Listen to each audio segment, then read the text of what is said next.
जय श्री कृष्ण। राधे राधे। नमस्कार दोस्तों, आपके अपने YouTube चैनल एक्सप्लोरिंग देवस्थानम में आपका स्वागत है। आज हम इस वीडियो में धनतेरस के बारे में बताने जा रहे हैं। भारतीय संस्कृति में स्वास्थ्य को ही सबसे बड़ा धन माना गया है। मान्यता है कि भगवान धन्वंतरी को भगवान विष्णु का अंश माना जाता है और इन्होंने ही संसार में चिकित्सा विज्ञान का प्रचार और प्रसार किया। इस दिन घर के द्वार पर तेरस दीपक जलाए जाने की प्रथा है। धनतेरस दो शब्दों से मिलकर बना है, पहला धन और दूसरा तेरस, जिसका अर्थ होता है धन का 13 गुना। भगवान धन्वंतरी के प्रकट होने के कारण इस दिन को वैद्य समाज धन्वंतरी जयंती के रूप में भी मनाते हैं। समुद्र मंथन के दौरान भगवान धन्वंतरी जब अपने हाथों से अमृत कलश लेकर निकले थे, उस दिन कार्तिक मास के कृष्ण पक्ष की त्रयोदशी तिथि थी। इसलिए इस दिन को धनतेरस का पर्व मनाया जाता है। भगवान धन्वंतरी की पूजा अर्चना करने से आरोग्य सुख की प्राप्ति होती है। आइए जानते हैं धनतेरस पर्व की कथा। अनेक लोग धन त्रयोदशी के दिन एक दिवसीय उपवास का पालन करते हैं। इस एक दिवसीय व्रत का पारण संध्या काल में लक्ष्मी कुबेर पूजन के पश्चात किया जाता है। अतः धनतेरस कथा को धनतेरस व्रत कथा भी कहा जाता है। आइए जानते हैं इसकी पौराणिक कथा। एक समय देवी लक्ष्मी ने भगवान विष्णु से पृथ्वी पर उनके साथ भ्रमण हेतु चलने का आग्रह किया।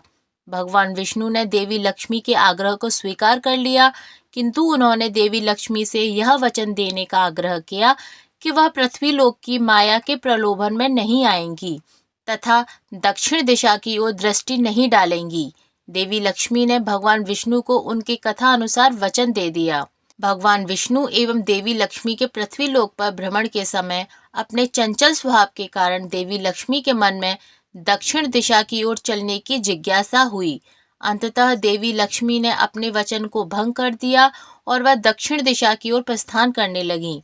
दक्षिण दिशा के समीप आते ही देवी लक्ष्मी पृथ्वी पर पीले सरसों के पुष्पों एवं गन्नों की खेती की सुंदरता का मनोहारी दृश्य देखकर आनंदित हो गईं। अंततः देवी लक्ष्मी सांसारिक मोह माया के बंधन में बंध गईं। उन्होंने स्वयं को सरसों के पुष्पों से सुसज्जित कर लिया तथा गन्ने के रस का आनंद लेने लगी। भगवान विष्णु को यह ज्ञात हुआ कि देवी लक्ष्मी ने अपना वचन भंग कर दिया है और वह अप्रसन्न हो गए तथा उन्होंने देवी लक्ष्मी को प्रायश्चित करने हेतु 12 वर्ष तक पृथ्वी लोक पर उस निर्धन कृषक के खेतों में सेवा करने का आदेश दे दिया, जिसने सरसों एवं गन्नों की खेती की थी। देवी लक्ष्मी के आगमन के कारण वह निर्धन कृषक रातों रात अत्यंत धनाढ्य व समृद्धशाली हो गया। शनः शनः 12 वर्ष व्यतीत हो गए तथा देवी लक्ष्मी के पुनः वैकुंठ गमन का समय आ गया।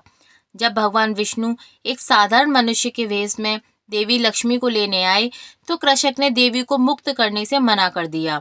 भगवान विष्णु के अनेक प्रयत्नों के उपरांत भी कृषक ने देवी लक्ष्मी को मुक्त नहीं किया। अंततः देवी लक्ष्मी ने साक्षात प्रकट होकर कृषक को संपूर्ण प्रकरण ज्ञात कराया तथा यह कहा कि अब वह पृथ्वी लोक पर निवास नहीं कर सकती एवं उन्हें वैकुंठ लोक के लिए प्रस्थान करना ही होगा। देवी लक्ष्मी ने कृषक को वचन दिया कि वह प्रतिवर्ष दिवाली से पूर्व कृष्ण त्रयोदशी पर उसे आशीर्वाद प्रदान करने आएंगी। कथा अनुसार तदुपरांत उस कृषक ने प्रतिवर्ष दिवाली से पूर्व कृष्ण त्रयोदशी के दिन अपने घर को देवी लक्ष्मी के स्वागत सत्कार हेतु स्वच्छ व पवित्र करना आरंभ कर दिया। उस कृषक ने देवी लक्ष्मी के स्वागत हेतु रात्रि पर्यंत घी का अखंड दीपक प्रज्वलित करना भी आरंभ कर दिया। देवी लक्ष्मी की प्रसन्नता हेतु किए गए इन अनुष्ठानों के कारण वह कृषक प्रतिवर्ष अधिक समृद्धशाली होता गया।